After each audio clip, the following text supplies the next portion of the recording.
Welcome to The Truth in This Art, your source for conversations on arts and culture.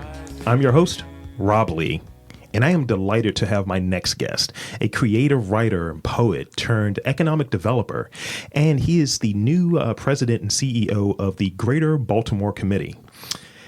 He's had more than over 2 decades of experience leading economic development strategies and public-private partnerships in some of the nation's largest metropolitan areas. Please welcome Mark Anthony Thomas. Welcome to the podcast. Hey, I'm happy to be here. Happy to have you on. So it's M.A., right? It's Mark Anthony. Just call me Mark. I mean, I got to go with the full thing, though. I go by Rob Lee, but that's not really my name. Not too many people know that. It's funny, depending on where people know me in my life. If I'm back in Georgia, everybody calls me Mark Anthony. Mm-hmm. But I would say since like 2006, I'm just Mark. Yeah. Yeah. So I just feel like, you're just going to do some singing. It's going to be Spanish. No. That's Mark with the C, right? Yeah. So in starting off, as I get out my my opening bit, right? Because everything is a bit for me. Okay. Could you tell us about your background and, some of your early creative experiences? I see that you're a creative writer, poet turned economic developer. So let's talk about that a little bit. So a lot of people now know economic development. Yeah. If you were 18, 17, 20 years ago, there wasn't like a field where you actually studied the work and you wanted to, right? Sure. And so I love cities. I love people. I love just the culture of like us, right? And I use writing to tell those stories. Mm. And so it was poetry, it was journalism. And I found over my early life is that it started to resonate with people where people wanted ideas and they wanted my thoughts on what will make this neighborhood better or this poverty situation better, right? Yeah. And so that morphed literally over 20 plus years to a career, first in media and communications, into a civic role, and then 10 years in the civic sector. Now I'm the head of the Greater Baltimore Committee. Wow. So let's put in there storyteller, because that's a piece of it as well. Yeah. It's important. Yeah, especially when you have to learn. First, you have to learn how to tell your own story. Mm-hmm. You have to learn how to tell stories of other people. And that's the thing that I relate to in doing this, right? Yeah. And, regardless of all of the yucks I go for here and trying to have like a really interesting conversation, I always feel really gracious that I'm able to speak with folks. And, I don't really call myself a storyteller. I think I facilitate and help people share their story. Yeah. And, it's a little contrivance and all of that stuff. There's a framework here, but I try to facilitate that. So definitely, it's important, you're right, that if you're able to tell your own story. I've gotten a lot better at telling my story. Yeah. And I think it comes from doing these interviews and helping folks tell their story.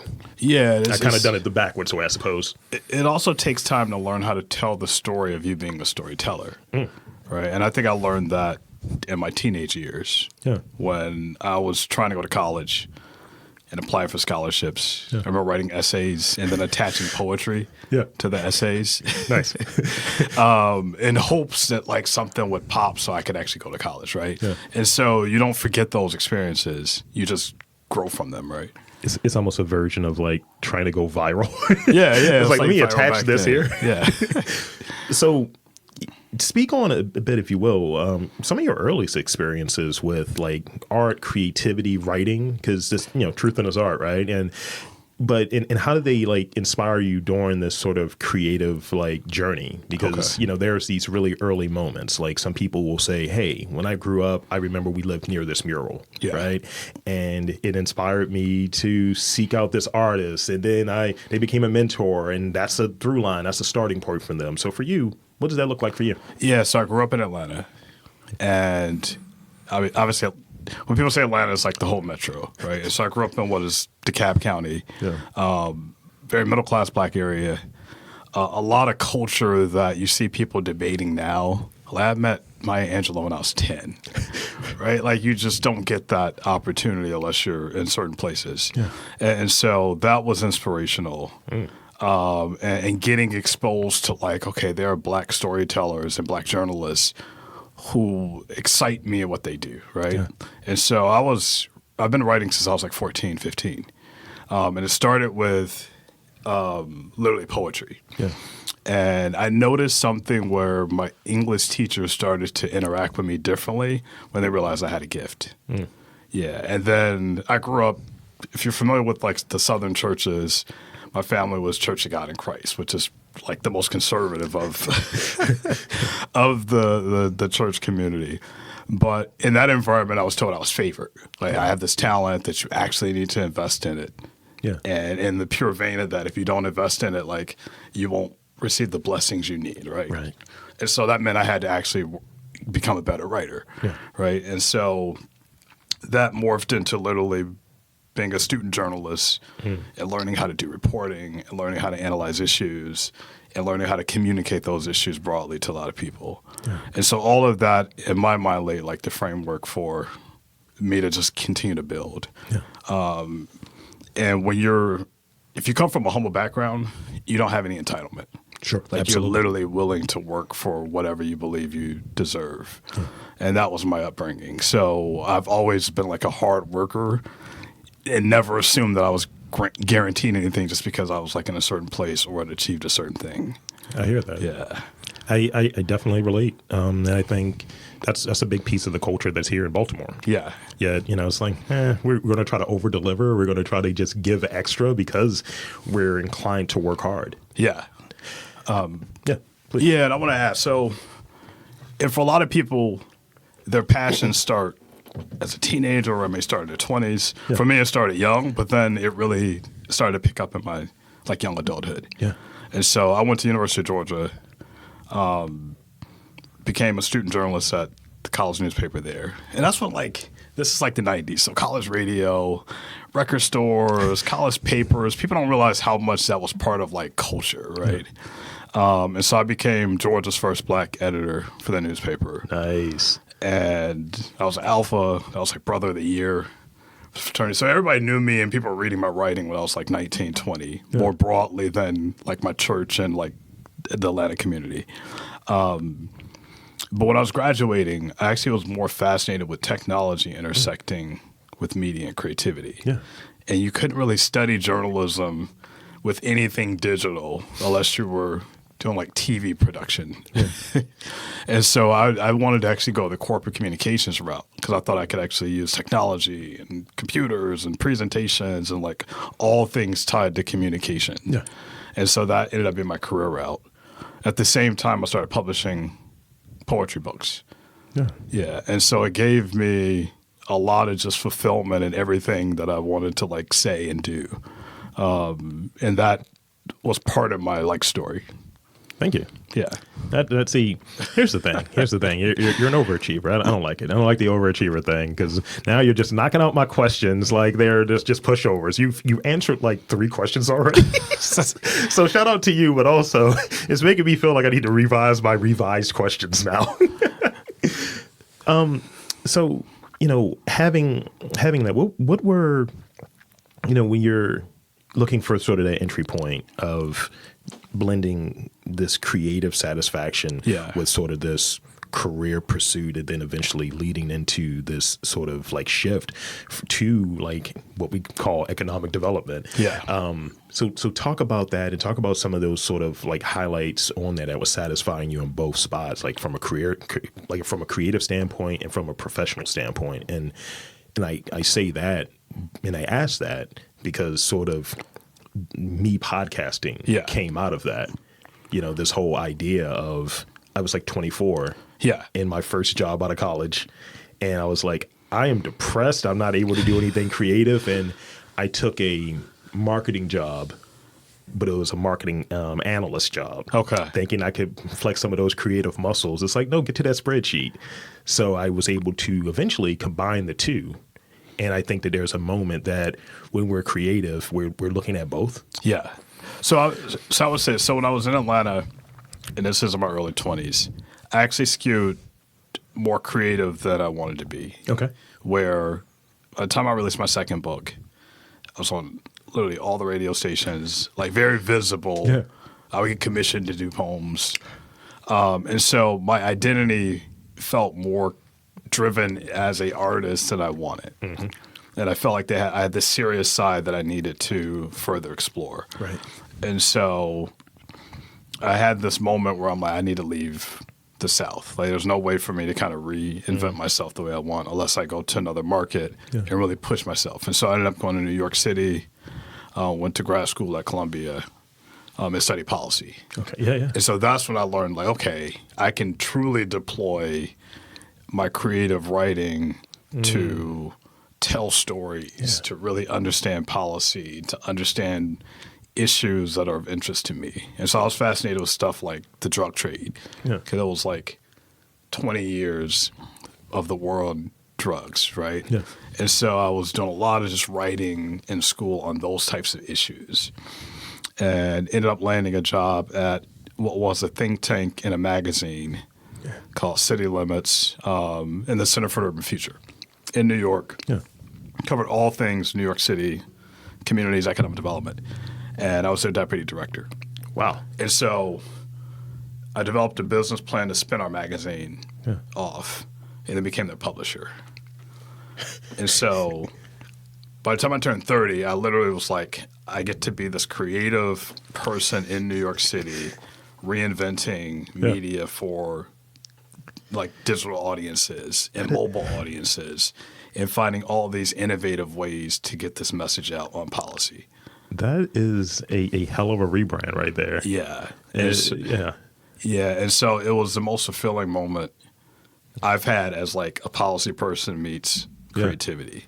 I love that. And there was something about like having elected officials, activists, business leaders all following the work. Yeah.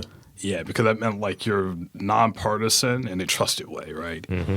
And you're telling stories that at the time social media was still evolving, and being in New York with all the players who were shaping that, it was cool to be leading like the nonprofit investigative journalism version of what was really morphing into like the next phase of media.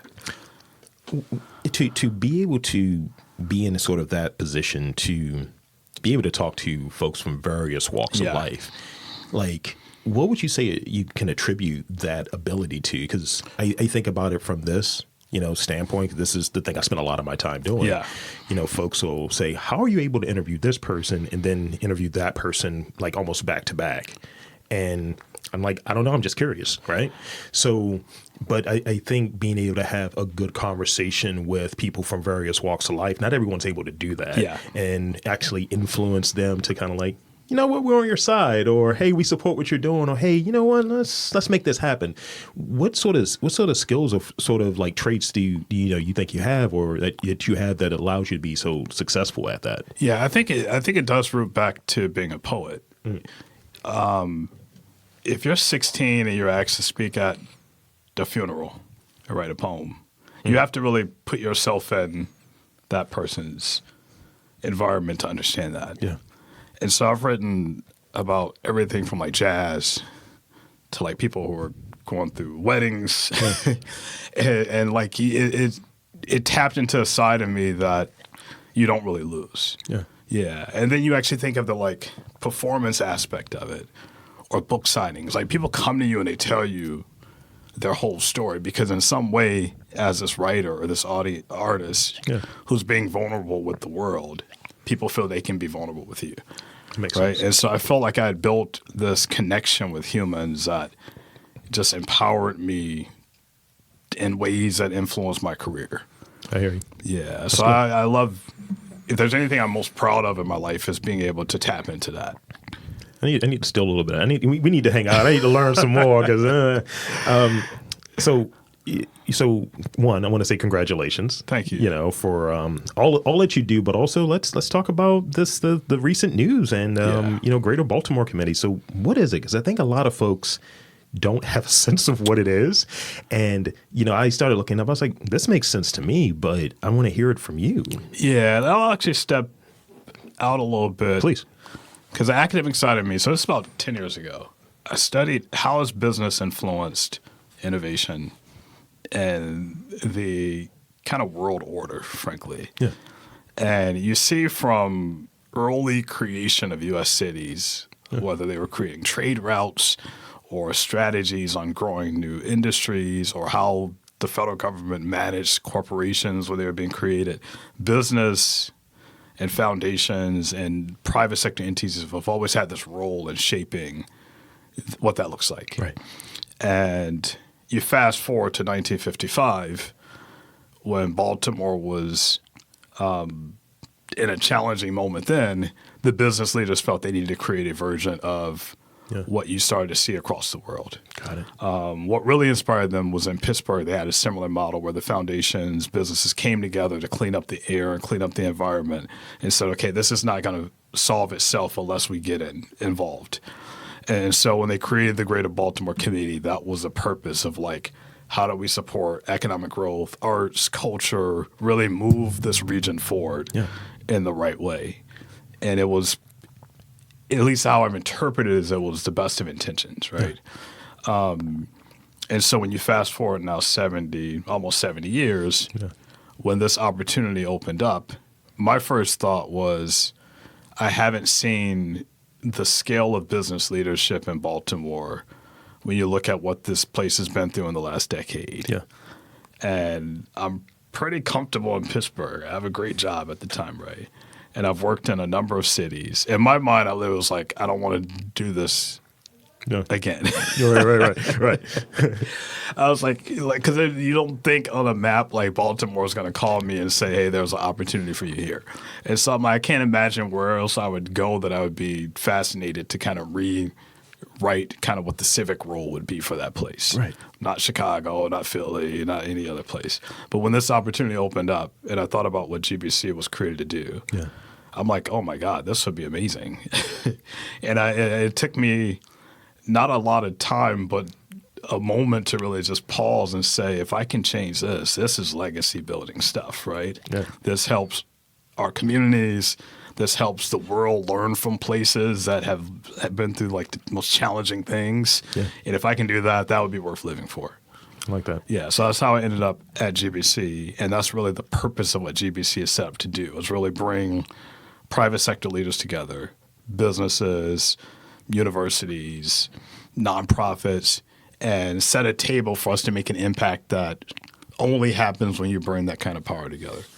I love that. And as a note, since you're here in Baltimore and you mentioned Pittsburgh, you know there's a little bit of a conflict now. I do, and I will be honest. We took you from Pittsburgh. I'll just say that. For those towel waivers out there. It's funny because I didn't think that much about the rivalry until it was announced. And I was like, wait a minute, okay, there's actually not a lot of love from a sports angle between both markets. I will say, though, and this is what I tell people in Pittsburgh, people in Baltimore have a lot of respect for what has happened in Pittsburgh as far as like the resurgence here. But in coming here, to me, this is like mission-driven work. Yeah. And I've always said, like, you go where you feel like you need to be, where you can have the biggest impact. And I couldn't see a greater impact beyond here.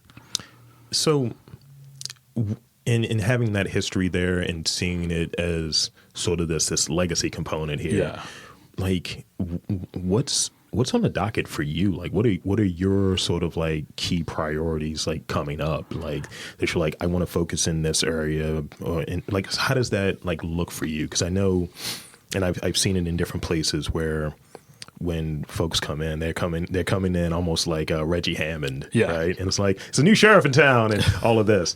And there are some people who take, I think, a more measured and sort of correct approach of doing the listening tour, getting a sort of sense of what's here, what's the lay of the land here. So talk about that in terms of, your vision, your goals, and like how you want to approach that. Yeah, so there's things I personally would feel good about 10 years from now if we solve, right? Yeah. And at the top of that list is the blight in communities and our public safety issues, right? And so to me, we could grow the economy. We could double the amount of people who live here. We could have literally all the economic growth. If those two things aren't solved, I could have just stayed in New York, right? Like, to me, that's how I think about it. Yeah. And so what that means is I need to orient the organization to do the hardest things, which are those issues, right? Because if they weren't hard, we wouldn't have up to 70,000 vacant or blighted properties in our city. Right. And so that's what I need to orient the GBC and our board and get people bought into the vision that we need to take on those scale of things. And only in the markets where you see people functioning that way have they solved these kind of problems. Yeah. And you don't do it alone if you're the mayor. You don't do it alone if you're like government. And really seeing that vision is important. And I want to interject real quick with this piece. So in sharing sort of like that vision, like does that go back to the poetry as well of this is how I get this over? Yeah. Okay. Yeah, because I think if we don't sell people on a broader vision for what the GBC can be, then people will just view us as another nonprofit or another civic organization that's trying to make an impact that you can't measure. And that's not what this region deserves. Right. And also the competitive environment, I think, post-COVID, where people can pretty much move wherever they want. And there are southern cities that are literally just kind of almost like calling people to say, come, right? Yeah, and so it's a different reality if we want to see success here. Yeah. And so I need to make sure that GBC does the right work to make sure that we're educating the public that to solve X problem, this is what we need to do. And I think that, and thank you, because I think that also has like a big impact as what I was sharing with you before we got started with, just some of the thinking of, well, maybe Trump was right, about the city or about the different things that are there. And there's almost these going back to the sort of blighted houses and those sort of like condemned and empty houses. You're seeing things that tangibly are right there that are like, I know he's not right, but also I do see this. Yeah. Also, from my vantage point, like I live in East Baltimore. Okay. And I'm one of those, I'll take the walk. I'll walk from where I'm at to like Canton, right?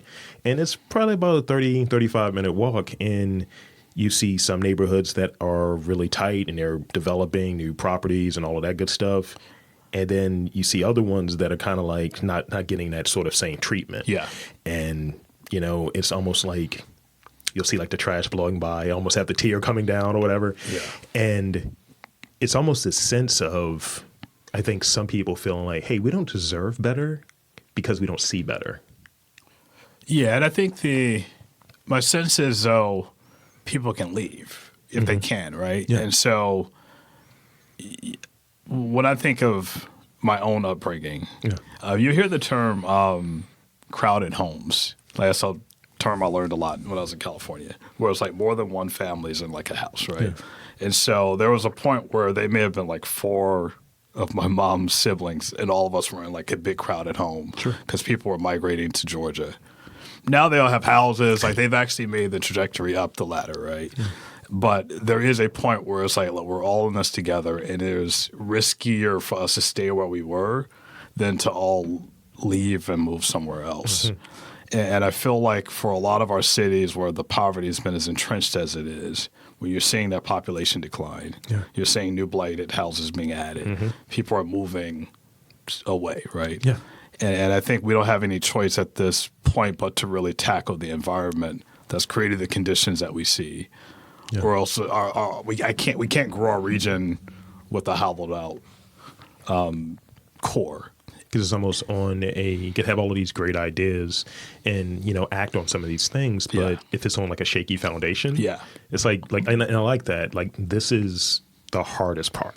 Yeah, it's the hardest part. And the point of having, in my mind, the power of hundreds of organizations and business leaders and the partnership with the public sector is to do the hard stuff.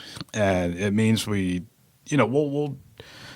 will definitely be economic opportunities and other things that we'll pursue, but when you're setting a table for a long-term impact, you want to address those big things.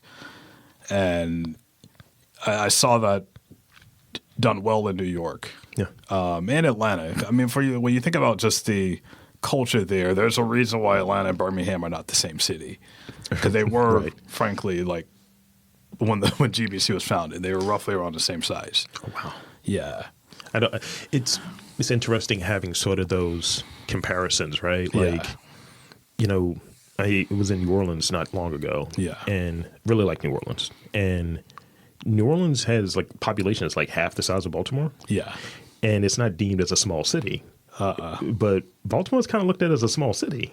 Yeah, but when you think about it, population doesn't dictate how we in culture think about places, right? Yeah. Like San Jose is larger than San Francisco, but no one thinks about it's like, what's this little tiny place called San Jose? Yeah. And so there's small cities that punch above their weight, and New Orleans is definitely one of them as far as culture and the influence they have. And I think you'll see the rise of new versions of that. Who would have thought Austin, which was really a college town when I was in college, right? Like it was like a bigger college town. Like now it's one of the most important cities in the world, right? Yeah. Yeah. And so it shows you how competitive and how things can change. Baltimore, what I did love about the opportunity coming here is that it's such a historically important place. Yeah. And it's still within our consciousness, even if it's for the stuff we don't want. But it is a city that is like in our minds no matter what. And that's one of the things that I try to get over in any traveling that I do for representing in a sort of ambassador sort of way.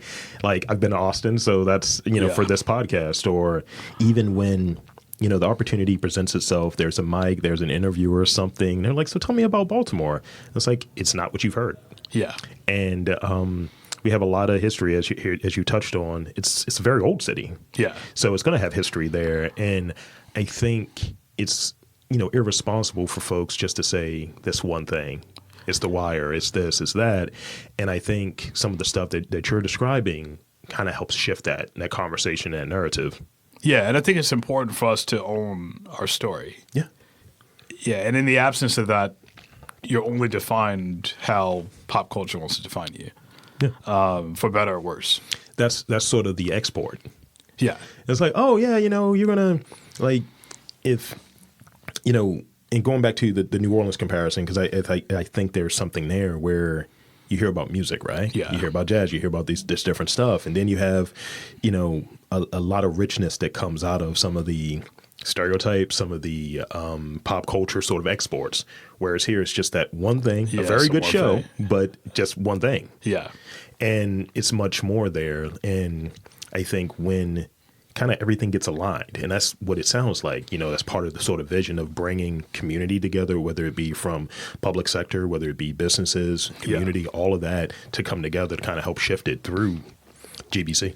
Yeah, and I will say this, when I think about what civic organizations were 25 years ago, and I shared this with members of the selection committee who weren't all board members. It was like a group that was brought together to find me and vet other candidates.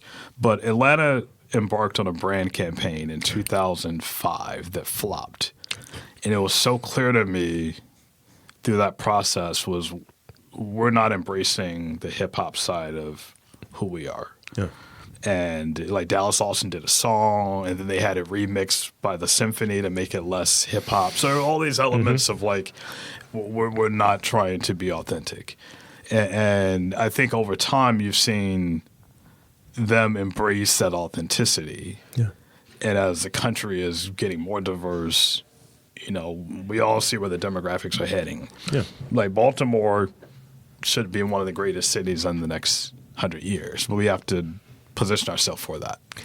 And I like that. Thank you. And I like that comparison of the Atlanta scenario there, because there are instances where I've done interviews, I've had conversations with folks outside of the actual pod, and some of the feedback that they get, like, really like your work. Can you take some of the black stuff out of it though?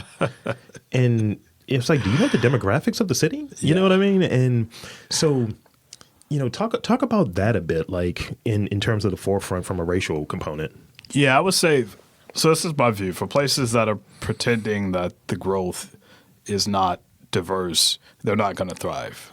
Yeah. And so this is a reality of that coming from Pittsburgh. So Pittsburgh as a region is the whitest region in the country. And the job I had there, I was the president of the Pittsburgh Regional Alliance. So I was in charge of attracting investment and people to the 10 counties, 9 which were rural. And the data sometimes that people would see would show such a lack of diversity that you would just immediately eliminate it from being like considered for investments that made sense from us from an economic standpoint. Or people would come and they just wouldn't see any glimpse of like can I hire 1,000 people who help us meet the goals we're trying to pursue to diversify our company? Yeah. And it's like, we can't deliver that, right? Gotcha. Yeah. And so you look at the broader Maryland down to Virginia, we actually have a lot of diversity. Mm-hmm. Baltimore hasn't, in my mind, sent that message to the world that, hey, entrepreneur in Cape Town, there's an opportunity for you in Baltimore, right? Like you think about all the different migration patterns in business and talent and companies and industrial development. Like we've had a pretty underwhelming message. And that's the part that the GBC, with acquiring now through a merger, the Economic Alliance, I want to re-establish what that looks like. Like this. Yeah. And so I was saying I'm kind of more from like, there's a reason why I say I went from like a poet creative to an economic developer, because people will really see how that will feed into something I'm deeply passionate about now. I love that. I love that. Yeah. It's, just, having that sort of shift, like, again, it's, I think, for folks who aren't like embedded and deep in it, they go by kind of what they see. And it's just like, oh, yeah, we're not really showing like sort of the diversity that's in a place that has the demographics that are what they are. Yeah. And it's like, all right, come on, guys. Can we sort this out? Can we tighten this up from and I don't know what it looks like, but from a very a city PR perspective. Yeah, it's almost, and you hear a lot about like, you can't just tell yourself you have assets. Mm-hmm. I hear a lot of that. You hear a lot of that across the country where they're like, oh, we should be great. Like, remember I was saying there's no entitlement in my background? That will play out in how I'm going to lead the GBC. Like, we have to fight hard for everything that we want to pursue. Yeah. And if I want to set a stage where we're bringing investment and jobs and growth, like, I'm going to fight as if we put every effort toward making that happen. Because that's what these communities need and deserve. Yeah. And that's the batting range that we're in. So I got 3 more real questions. Sure. Yeah. And then I got those rapid fire questions for you. You're not escaping them. No, that's cool. So what would you say is like your, I guess that trait that you just, and I think it's the relatability thing that you were touching on earlier. Yeah. But what is that trait that, you bring to leadership? Because you've been in multiple ones as I'm learning through this conversation. That those traits that just make you like, just out there, just super like successful, relatable. Like, what are those traits? It just comes from that sort of upbringing, the lack of entitlement thing. Does it come from just having sort of this storytelling ability and having sort of this background and creativity and, and being able to shift that into this really strong career I'm hearing? Yeah, you know what it is? I think when I was on the path to leadership, because I don't think anybody coincidentally ends up as a CEO or any leadership role, right? So you have to be on a path. Yeah. I thought about what type of leader I wanted to be. And I wanted to be this relatable person that is fairly humble, that literally my whole story has been documented through my own writing, right? And so I want people to feel like they can connect to me on a human level. Yeah. But then I want to be as good as one can be in the profession I have chosen to be in. And so, and what that looks like is, I can do foreign direct investment. We can talk industrial development. Yeah. We can talk policy at every level and the impact it's going to have on us short-term or long-term. So I obsess over really trying to understand how to be good at what I need to lead. And I think what people are going to see is just that aggression in how I shape the GBC. I have no desire for us to be second fiddle to any other civic organization in the world. And a lot of that, too, comes from my time in New York. So one of the things I led when I worked for New York City's Economic Development Corporation was their foreign direct investment. And so you imagine who would visit New York City on an annual basis, like leaders of almost every international business investment organization or branding group. Yeah. I've met prime ministers. I met Boris Johnson. You just meet all these random people, and it gives you such a global perspective on how New York has managed to be so important for the world. But then you don't lose that, and Baltimore deserves nothing less than that. Right. And so our makeup may be different, where if we know, say, the continent's going to double in size, That means all the entrepreneurs are looking for American expansions. We'll look at markets here. Yeah. How do we even position ourselves for that growth, right? So it is all about finding growth where it is and ensuring that our branding, our message, our relatability is making that connection. Talk that talk, man. I love it. So let's see. So, and I definitely think this is kind of a good follow-up to that. I read that mastering the smaller details helps us with our confidence and when we inevitably run into those roadblocks. Yeah. Do you agree with this? And how do you strengthen your confidence? Because it can't all be wins, you know? Yeah, no, I think you have to learn when I think about it, you don't get everything you want. Mm-hmm. When I think about the policy work I've done that you push for, you kind of get like 70% of it. Yeah, and so it's more learning to be happy. It's almost like you want to be ambitious in the vision so you can get to some place of happiness with kind of how things pan out. Yeah. And that's been my approach. The other thing is, too, the world we inherited has a lot of challenges and a lot of issues and a lot of just inequitable decisions that have been made in our lifetime, right? Yeah. And so where my mortality comes in is like I want to do as much as I can do during the time I'm on Earth. Yeah. And leave like the next generation a playbook to continue to build from. That's actually probably one of the best answers I got to that question. Actually, that's kind of the last real question. Okay.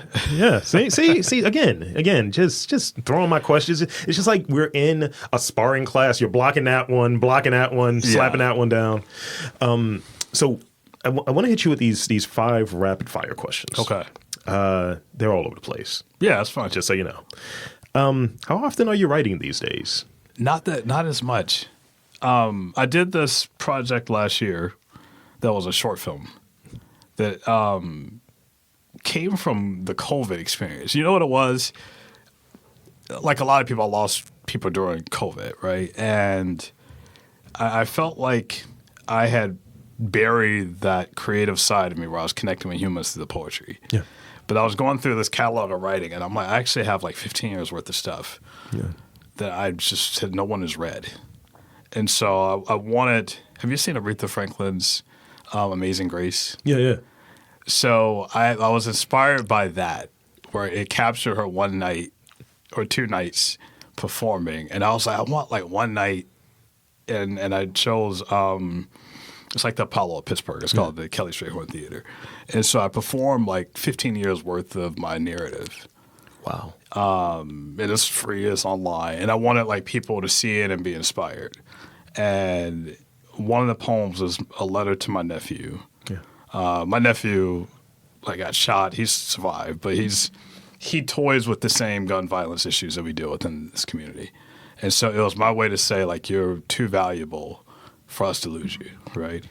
And so for him to see that and then say, you have me all in my feelings, I need to do better, made the entire year of working on that worth it. Yeah. But just things like that have reminded me that, like, I can't just bury the talent, even if it's occasionally on the back burner. Yeah. It's this thing, I think it's like an atrophy thing that happens where when we kind of close off that talent area that we're just really into, you just feel like phantom limb syndrome. I am stealing that from someone. I'm stealing that from Austin Kleon, but you feel sort of that phantom limb thing. It's like, I got to tap back into that. Yeah, it felt really good. I think for the crowd, like you were seeing the film, like people throughout Pittsburgh came. It was like a sold-out event. But they clearly knew it was a special moment for me and a special moment for them. Yeah. Yeah. And so for me, it was like stepping back into like the thing that had given me, as I've described it, as my lifeline out of poverty, right? Yeah. To show people like, no, this was a deeper part of me, and the culture is a deeper part of all of us than we may give it credit for. Thank you. Yeah. So let's see. I have my thing. What is your preferred writing tool? Are you more of an analog person? Are you more of a digital person in those instances where you feel inspired? I say I'm analog. I have a ton of writing journals. I definitely that's one of the questions that's in here. Like how many do you have? And probably like 50. And it was like a gift pattern for people. Yeah. But they give me like, and I actually use them. So that's generally where I write. Yeah, I have in that backpack right there, I have like 4 or 5 different notepads that I jot down ideas.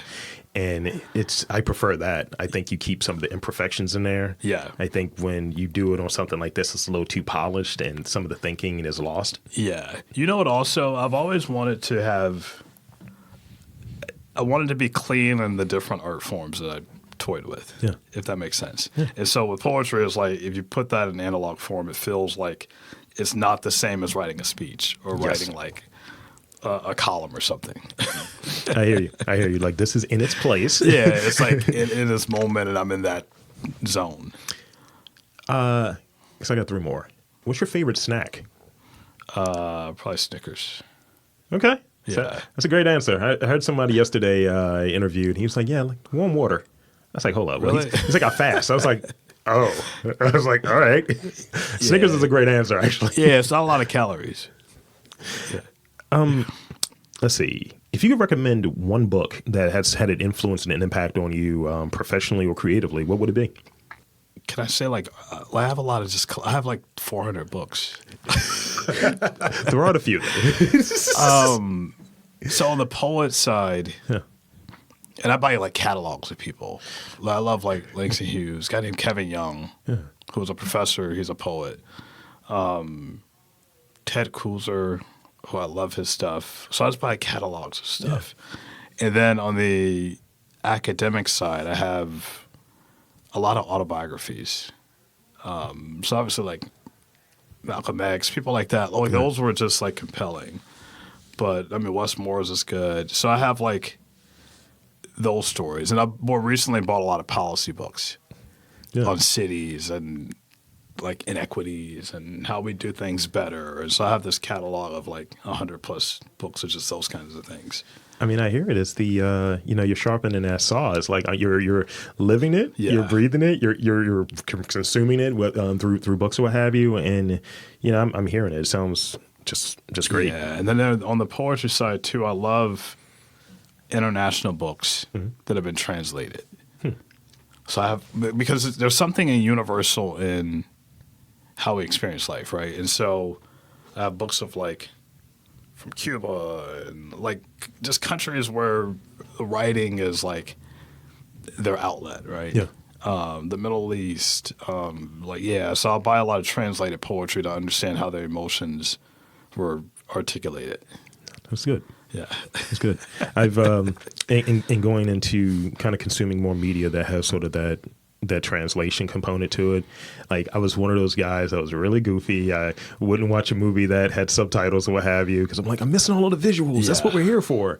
And now one of my favorite movies over like the last couple of years in that sort of vein of diving in and seeing the translation and kind of missing maybe parts of things, but kind of getting the context and the feeling of a scene, for instance, it's probably Drive My Car. Okay. I was just like, this is a long movie, but I feel like I'm a part of it and it feels so good. And I don't speak Japanese and it's in like 7 different languages, you know what I mean? And it's very interesting, but I might try that in that approach in books. I think it works well with poetry because it's a finite amount of lines with an emotion, right? Yeah. So you're trying to understand kind of what were they feeling in that moment. Yeah. On the film side, I love documentaries. That's my... Sure, John? Yeah, I love them. And people will send me recommendations and things like that. I have 4 or 5 already on the top of my head right now. We'll talk afterwards. This is the last one. This is the most weird one. Okay. If animals could talk, which one do you think would be the most annoying to listen to? Probably a cat. What's this cat slander? Yeah, just because you never really understand what they're thinking. True. Well, I have a dog, so like I feel like he would say exactly. Yeah, big dog, huh? But for cats, like, they just seem like they would just spew out random stuff.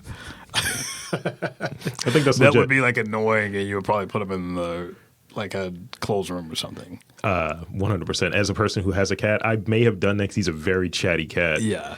I'm like, I'm glad you don't speak English or something or sound like a human because I don't know what I would do here. So that's pretty much it for the podcast. Okay, what other questions can we? So did we run all? We've run all the questions. Okay. We've run the gamut. So in these final moments, one, I want to thank you for coming on and making the time and showing up here in person. We're recording this at Big Improv. And I want to invite and encourage you to tell the folks anything that you want to share in the final moments here. It's kind of like this sort of shameless plug part of the podcast. Yeah, no. So I'm so excited to be in Baltimore. Yeah. I thought a lot about what this decision would mean and saying yes to come here, right? Like you don't ever, your life changes the moment you say I'm coming, meaning I'm here, I'm going to be here, and that means this is my community now. Yeah. And so I want to make sure that the work I do and the resident I am of the city reflects kind of the best of both, right? Yeah. And so I think people, I want to get to know folks and everything from like the restaurants to like the churches to like the volunteer groups to the business leaders who are kind of my natural base, right? So I want to feel like truly embedded in being here. Well, thank you. I think being on this podcast might be a part of that. Yeah, that too. Shamelessly, I just said, by the way. This is the shameless plug part of it. So again, if you have any website or social media where you want folks to check you out, you can throw that out there as well. Okay. Yeah, check out gbc.org, our website. You could also just search my name. I'm on all the social media stuff. But follow us. I think we're going to be doing some great stuff. And I want people to be part of, even if they're not members or partners, just be part of our audience. Because I want to really speak to everybody. And so I think that would be important to just start to get on the radar of what the GBC is doing. Yeah. And there you have it, folks. I want to again thank Mark Anthony Thomas from Greater Baltimore Committee for coming on. And I'm Rob Lee, saying that there is art, culture, community in and around your neck of the woods. You've just got to look for it.